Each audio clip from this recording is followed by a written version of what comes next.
If short form content is so powerful, why are the best brands doubling down on long form content again? Today, we're breaking down a quiet trend that's happening in video marketing, the kind that separates brands chasing trends to the ones building demand. Here's what we're gonna cover. Number 1, the rise and imminent burnout of short form video marketing. Number 2, the return of depth and why people are craving long form content again. And number 3, the hybrid model that blends both approaches without doubling your workload. And the third one is what you're gonna wanna stick around for because it brings everything together. This is the future of video, where we help B2B marketers build trust, reach, and pipeline through audience-focused content. I'm Adamola, the founder of A2 Media, and my company has helped several companies doing 8 to 10 figures in annual recurring revenue build community and drive growth using video content. So because of the narrative that we need to chase attention and that everyone's attention spans are shrinking, we have leaned heavily into creating as much short form content as humanly possible.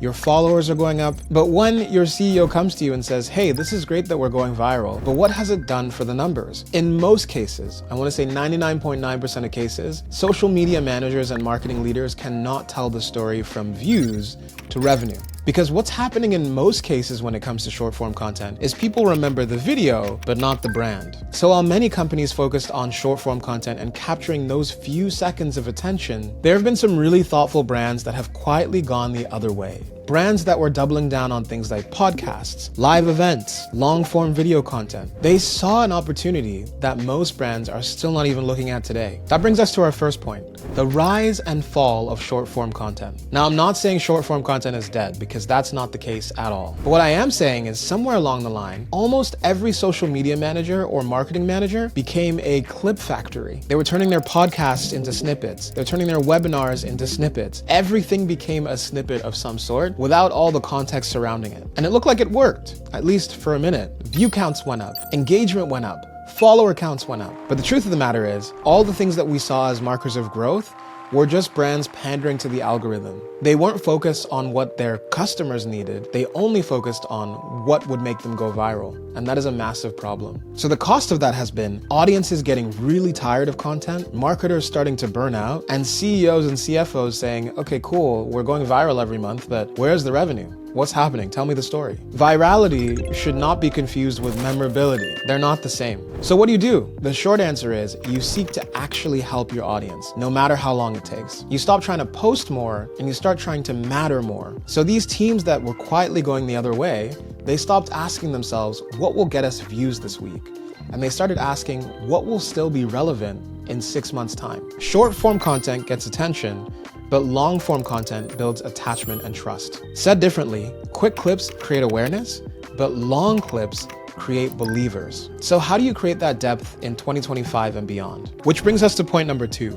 People are craving deeper connections and longer formats. Everyone's publishing louder, faster, but they're saying less, especially now that AI is lowering the barrier to entry when it comes to content creation. But in B2B, where decisions actually cost a large sum of money, it's really hard to build the trust that you need for a transaction in 60 seconds or less. Your buyers don't want quick answers. They want to know that you had them in mind when you made content. Said differently, buyers don't just want content, they want context and education. They want to know that you actually understand their issues and that you're the right person to help. And that's why long form is quietly making a comeback. Podcasts, founder breakdowns, deep dive explainers, the kind of stuff that lets your ideas actually breathe.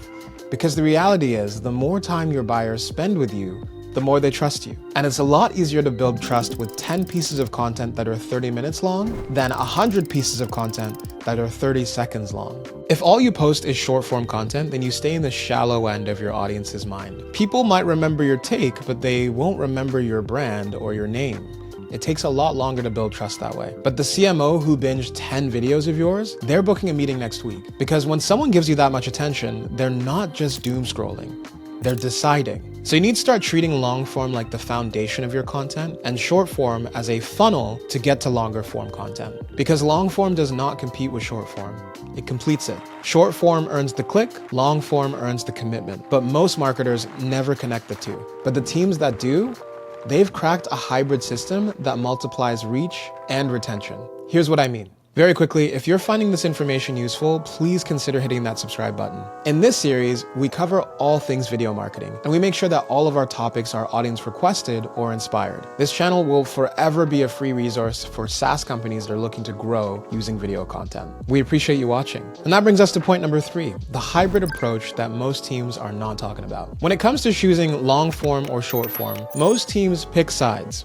But that's not the right way to approach this. And if you do that, you're leaving a mountain of opportunity on the table. So the right way to approach this is to start with a long form pillar and figure out all the short form pieces that will push people into that long form piece of content. So what does that look like? If we take Diary of a CEO, for example, their long form podcasts are really well done, but they put out a ton of short form that get people interested enough to go, that was a really interesting insight. How do we get more information about that thing that they're talking about? So let's use this video as an example. This video is going to be broken out into 3 shorts.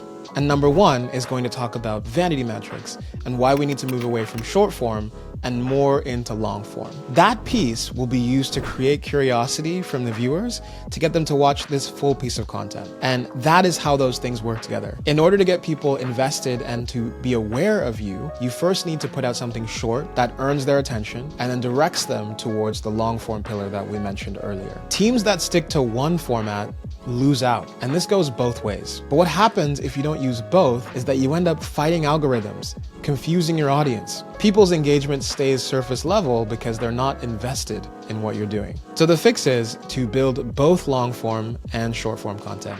As I mentioned earlier, use short form to feed into long form, and you won't usually go wrong with that. Long form builds authority and trust.